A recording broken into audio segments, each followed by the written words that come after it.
બહુ પાણીની સમસ્યા બહુ વધી છે એને પડજો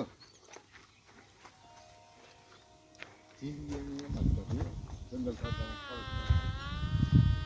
કે સિવાય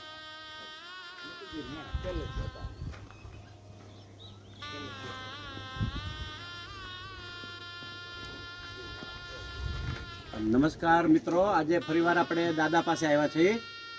દાદાને આની પહેલાં પણ આપણે કીટ દેવા આવ્યા છીએ અને દાદાને દેખાતું નથી એટલે અને ખૂબ ભાવેલા છે. દાદા તમને દેખાતું નથી? હા. કેટલા વર્ષથી? 15 વર્ષથી. હા. અને પછી આ કામ કોણ કરે ઘરમાં? રોટલા કોણ કાઢે? કમાવા કોણ જાય? કમાવા કોણ જાય? નહીં.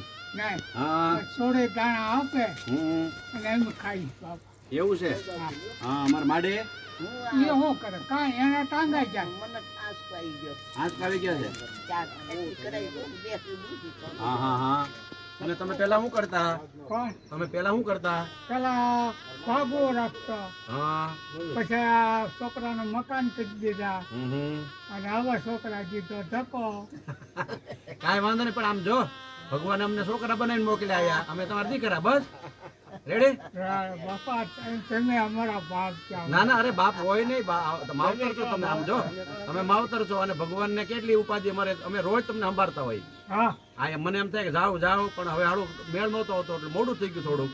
કાંઈ વાંધો નહીં. એટલે હવે પાછી જો આ રાશન કીટ તમારે આટલું લાવ્યા છે, બરોબર? અને હવે આ વખતે તમારે હેરાન નહીં થાવ. ત્યાં બાપુ છે ને તમારા ગામના ઘનશ્યામપરી એ બાપુ. મારો કાકો છે. હા, તમારા ઘનશ્યામપરી બાપુને કહેશ ને એટલે તમને મહિને કીટ આવી જાય. બસ બસ ઓલું શું છે? હા બાપા દિયા તમે હા, બસ ઓલું શું થયું, મારે શીતલથી આગું થતું હતું ને એટલે હવાતું નહોતું. ન અવાય અને મારે આ વખતે બાપુની ઓળખાણ થઈ, બાપુને ક્યાંક દર મહિને કીટ પૂગી જાય, પછી શું પ્રશ્ન છે? બસ એટલે હવે તમે કોઈ ચિંતા કરતા નહીં, જીવ બિલકુલ બાળતા નહીં.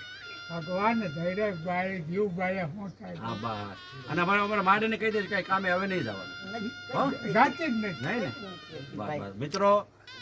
હા, આજે આપણે દાદાને આની પહેલા પણ કીટ દેવા આવ્યા હતા. વચમાં થોડોક સમયનો અંતર પડી ગયું, બંને બહુ નિરાધાર પરિસ્થિતિ છે. પરંતુ મારું ગામથી આ ગામ બહુ જાજુ દૂર છે. પરંતુ હવે આપણે એવી વ્યવસ્થા દાદાને હૂફ આપીએ છીએ કે દર મહિને એવી વ્યવસ્થા કરશું કે છેવટે હું ના આવું તો કાંઈ નહીં, કોઈ પણ વ્યક્તિ દ્વારા આ બંને માવતરને આપણે રાશન કીટ દઈ અને આ બેઠા સોમાં પૂરું જીવી શકે એવી આપણે વ્યવસ્થા કરશું. એ બધું તમારા લોકોના મદદને કારણે થાય છે, બરોબર? એ સિવાય શક્ય નથી. તો મદદ કરતા રહેજો, જેથી કરી હવે આ દાદાની અટાણે આ ઉંમર છે અને આજે 15 વર્ષથી દેખાતું નથી. આ બાના પગ વયા ગયા છે, બરોબર છે? હવે આ ક્યાં કામ કરવા જાય તમે અંદાજ કાઢો. અને કોણ એને આપે? એની પાસે ખેતર નથી, વાડી નથી, માલ નથી, મિલકત નથી, બરોબર? તો આ બધા સાચા દરિદ્રો છે, પણ સાથે દરિદ્ર નારાયણ છે, લક્ષ્મી નારાયણ છે, ભાવના સાથે આપણે મદદ કરીએ છીએ. વંદે માતરમ. ભારત માતા કી જય.